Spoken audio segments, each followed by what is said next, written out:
नमस्कार, मैं हूं अनुपम। इस वक्त के बुलेटिन के साथ उत्तराखंड एक्सप्रेस में आपका स्वागत है। सबसे पहले बात करते हैं भारतीय जनता पार्टी की। भारतीय जनता पार्टी महिला मोर्चा की 2 दिवसीय राष्ट्रीय कार्य समिति की बैठक देहरादून में हो रही है। रविवार को सीएम पुष्कर धामी ने कार्य समिति का उद्घाटन किया। कार्य समिति में बीजेपी शासित कई राज्यों की मंत्री, सांसद भी शामिल हो रही हैं। कार्य समिति के पहले दिन केवल उद्घाटन सत्र हुआ, जिसमें मुख्यमंत्री धामी समेत महिला मोर्चा ने केंद्र सरकार के कार्यों की जमकर तारीफ की है। वहीं आज मोर्चा की बैठक का दूसरा दिन है। आज बीजेपी के राष्ट्रीय अध्यक्ष जेपी नड्डा बैठक को वर्चुअली संबोधित कर सकते हैं। बैठक में राजनीतिक प्रस्तावों और भविष्य के रोड मैप पर चर्चा होगी। वहीं बीजेपी के प्रदेश प्रभारी दुष्यंत कुमार गौतम ने कार्य समिति के उद्घाटन सत्र में कांग्रेस पर जमकर हमला बोला और इस दौरान वो कई बार विवादास्पद भी बोलते चले गए। दुष्यंत गौतम ने केजरीवाल और राहुल गांधी के लिए अपशब्द कह दिए। महिला सम्मान का जिक्र करते हुए उन्होंने कहा कि अफगानिस्तान पाकिस्तान में महिलाओं का क्या हाल है। पाकिस्तान अफगानिस्तान को सपोर्ट करता है। दिल्ली में बैठे केजरीवाल और राहुल गांधी टेलीविजन पर सबूत मांगते रहते हैं।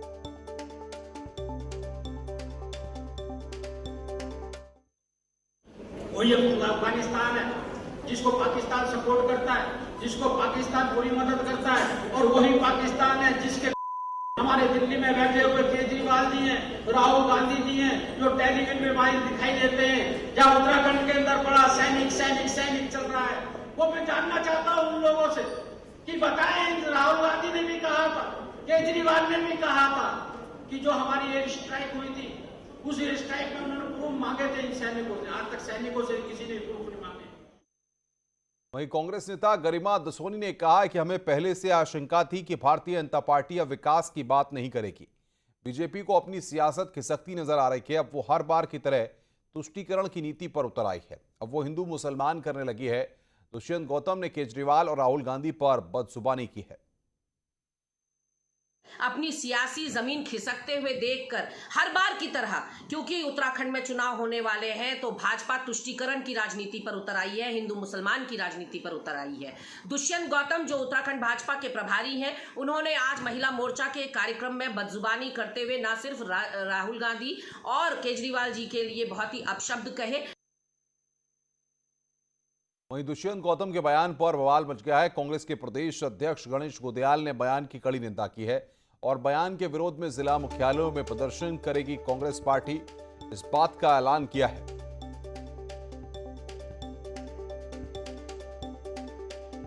और बातचीत करने के लिए सुनील नवप्रभात हमारे संवाददाता देहरादून से हमारे साथ सीधे जुड़ रहे हैं।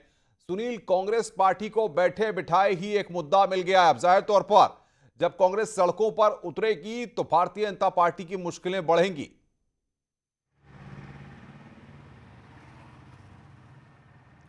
बिल्कुल अनुपम, ये चुनावी सीजन भी है और कल जब महिला मोर्चा की राष्ट्रीय कार्य समिति में बीजेपी के प्रभारी दुष्यंत कुमार गौतम संबोधन कर रहे थे, तो उन्होंने एक बार नहीं करीब 3 बार उन्होंने भाषाओं की सीमा लांघी और कांग्रेस पर उन्होंने करारा कटाक्ष भी किया। यहाँ तक कि वो ये भी बोल गए कि जब इंदिरा गांधी ने किसी हिंदू से शादी नहीं की, राजीव गांधी ने हिंदू से शादी नहीं की, तो प्रियंका गांधी ने हिंदू से शादी नहीं की, तो आज हमने उनको इतना मजबूर कर दिया है कि अब उनके बच्चे खुद को हिंदू कह रहे हैं, जनेऊ पहन के घूम रहे हैं। तो इस तरह के बयान दुष्यंत कुमार गौतम के थे।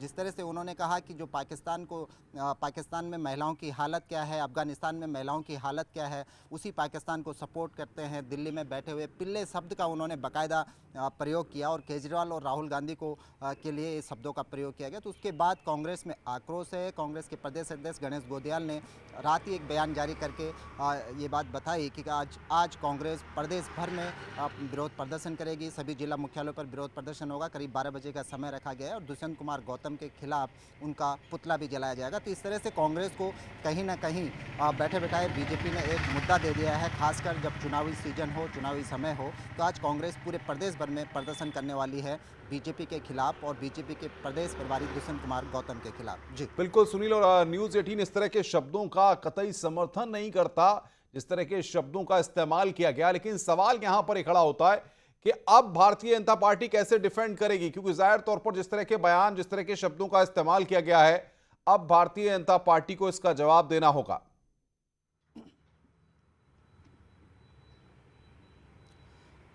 बिल्कुल अनुपम, क्योंकि ये चुनाव का समय है और ये माना जाता है कि खासकर दुष्यंत कुमार गौतम जैसे नेता जो 5-5 प्रदेशों के प्रभारी हों, वो एक सीनियर लीडर हैं बीजेपी में, और अगर उन्होंने इन शब्दों का प्रयोग किया है तो ये सिर्फ जुबान फिसलना नहीं हो सकता, इसके बहुत सारे राजनीतिक मायने भी हैं। जिस तरह से कांग्रेस की प्रदेश प्रवक्ता ने अपने बयान में भी ये बात कही कि ये ध्रुवीकरण की राजनीति पर कांग्रेस उतर आई है। जब जब चुनाव आते हैं बीजेपी हिंदू मुसलमान का जो सांप्रदायिक विभेद है उसको करने लग जाती है। तो कहीं ना कहीं इसके पीछे ध्रुवीकरण की राजनीति भी एक अहम रोल हो सकता है। अब देखना होगा कि जब कांग्रेस प्रदर्शन करेगी, पूरे प्रदेश में विरोध प्रदर्शन होगा, तो बीजेपी किस तरह से डिफेंड करती है अपने प्रभारी को, और खासकर ये भी देखना होगा कि अब जो नए राजनीतिक समीकरण हैं वो किस करवट प्रदेश में बैठते हैं। जी बिल्कुल सुनील, आप नजर बना के रखिए, आगे भी हम आपसे अपडेट लेते रहेंगे। सुनील प्रभात हमारे साथ इस बड़ी खबर पर जुड़े हुए थे।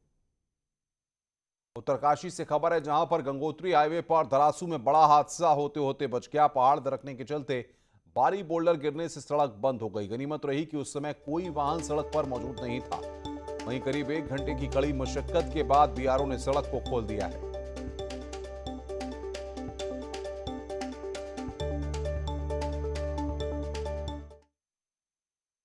भारतीय जनता पार्टी चुनावों से पहले अपना कुनबा बढ़ाना चाहती है, जिससे मिशन 2022 आसानी से जीता जा सके। लेकिन कांग्रेस सत्ता में आने के लिए कोई भी कसर नहीं छोड़ना चाहती। वहीं से लेकर अब राजनीति शुरू हो गई है।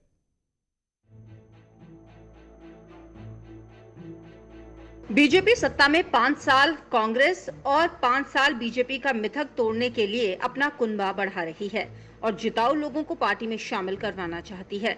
इसके लिए बीजेपी की कोर ग्रुप की बैठक में भी सहमति बन गई है, जिसके बाद से कई लोग बीजेपी में शामिल हो रहे हैं और भी कई लोगों के बीजेपी में आने की संभावना जताई जा रही है।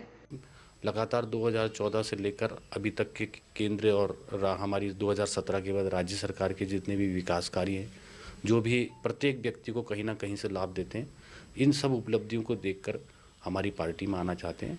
पार्टी हमारी विचार कर रही है। हमने पिछले दिनों कोर ग्रुप में भी चर्चा की है। बहुत सारे नाम हैं, हम आपको बता भी नहीं सकते। हम जल्दी ही उस पर निर्णय लेंगे। कांग्रेस भी बीजेपी में गए पुराने बागियों के घर लौटने की आस में बैठी है।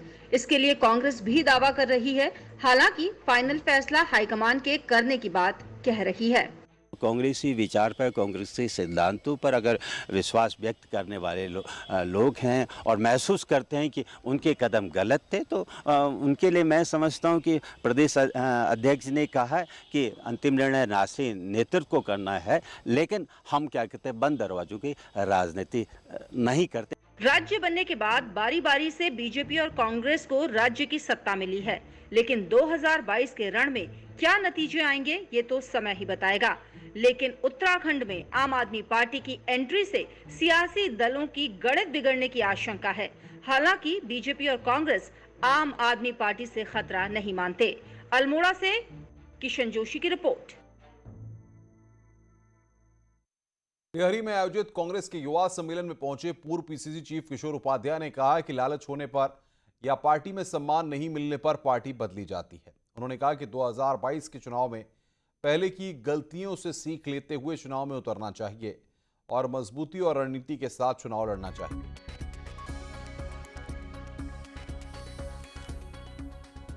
एक दल बदल के 2 कारण होते हैं। एक तो होता है लालच में कुछ लोग चले जाते हैं और कुछ लोग इसलिए चले जाते हैं कि भाई उनके साथ पार्टियां न्याय नहीं करती हैं। तो दोनों अलग अलग विषय हैं और मेरे विचार से ये देवभूमि गंगा प्रसूता धरती है, उसमें तब चाहे राजनीतिक जीवन हो, सामाजिक जीवन हो, उसमें मेरी विचार से हम लोगों को गरिमा उसकी रखनी चाहिए।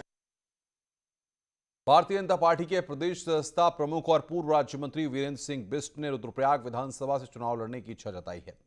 उन्होंने कहा कि एक कार्यकर्ता होने के नाते रुद्रप्रयाग से विधानसभा चुनाव में प्रत्याशी के लिए उनकी दावेदारी है। हालांकि उन्होंने इसे लेकर अंतिम फैसला पार्टी पर छोड़ा है। देखिए, भारतीय जनता पार्टी में मैं पिछले 10 वर्षों से काम कर रहा हूं और भारतीय जनता पार्टी निरंतर अपने कार्यकर्ताओं को दायित्व भी देती है, दायित्व परिवर्तन भी करती रहती है और हर कार्यकर्ता अधिकार भी है कि वो चुनाव के लिए अपनी पैरवी करे और हर कोई चाहता भी है कि उसे चुनाव लड़ने का अवसर प्राप्त हो।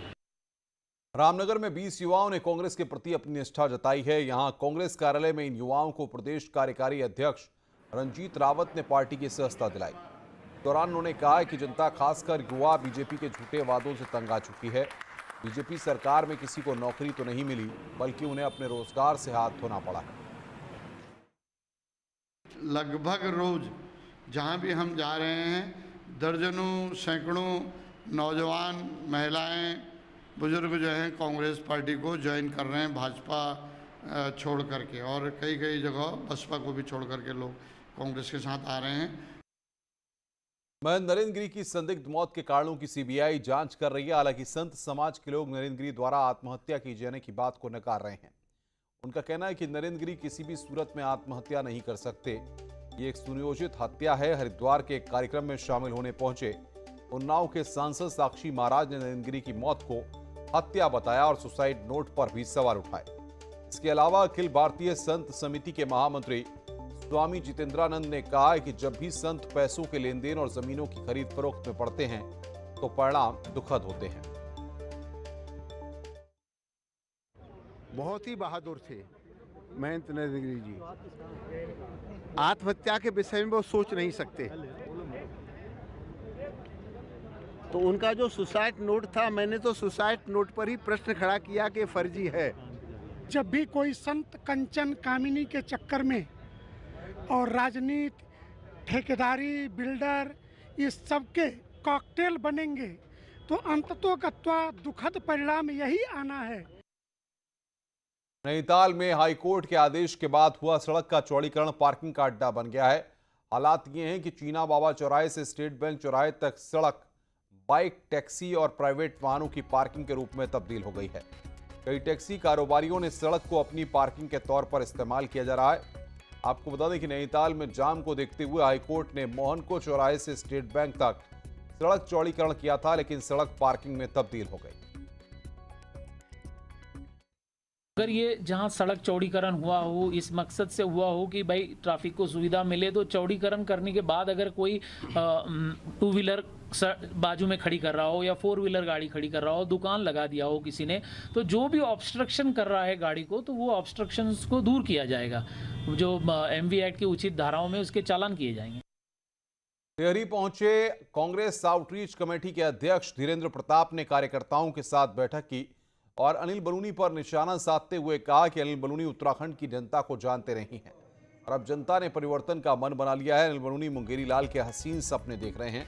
वहीं उन्होंने कहा कि कांग्रेस की परिवर्तन यात्रा को जबरदस्त समर्थन मिल रहा है।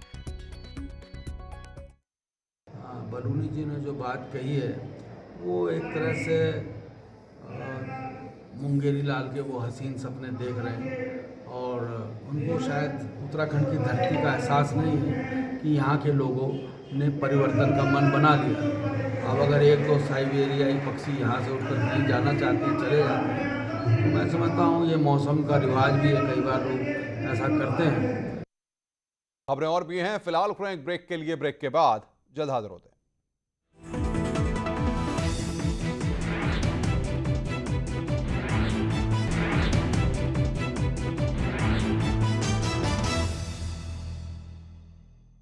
स्वागत है। ब्रेक के बाद किसानों का आज भारत बंद है। भारतीय किसान यूनियन का भारत बंद है। सुबह 11 बजे से शाम 6 बजे तक चक्का जाम होगा। नए कृषि कानून के विरोध में ये चक्का जाम है। यात्रियों को काफी परेशानी हो सकती है, ये जानकारी निकलकर सामने आ रही है। आज भारतीय किसान यूनियन का चक्का जाम है। इस वक्त ये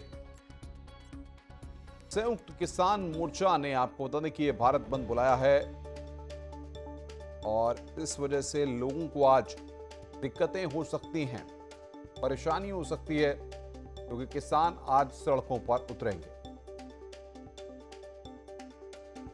वहीं भारत बंद को लेकर उत्तराखंड पुलिस ने भी तैयारी की है। देहरादून में पुलिस ने 7 कंपनी पीएसी के साथ एटीएस की 2 टीमों को तैनात किया है। साथ ही लॉ एंड ऑर्डर मेंटेन करने के लिए सभी थानों को निर्देश दिए गए हैं।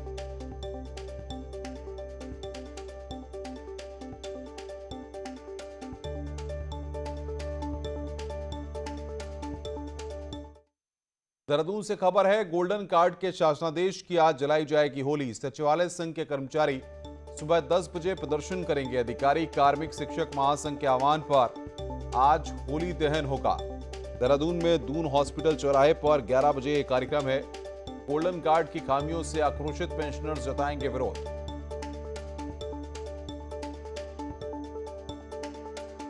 तो गोल्डन कार्ड की खामियों का विरोध होगा। सचिवालय संघ के कर्मचारी आज प्रदर्शन करेंगे। शासनादेश की आज होली जलाई जाएगी। इस वक्त की बड़ी खबर, कार्ड की खामियों का यहां पर एक कर्मचारी विरोध कर रहे हैं। आक्रोशित पेंशनर्स भी इसका विरोध जताएंगे।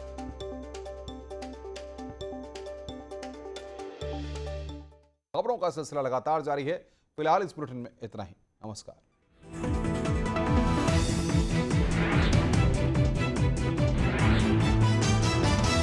सरकार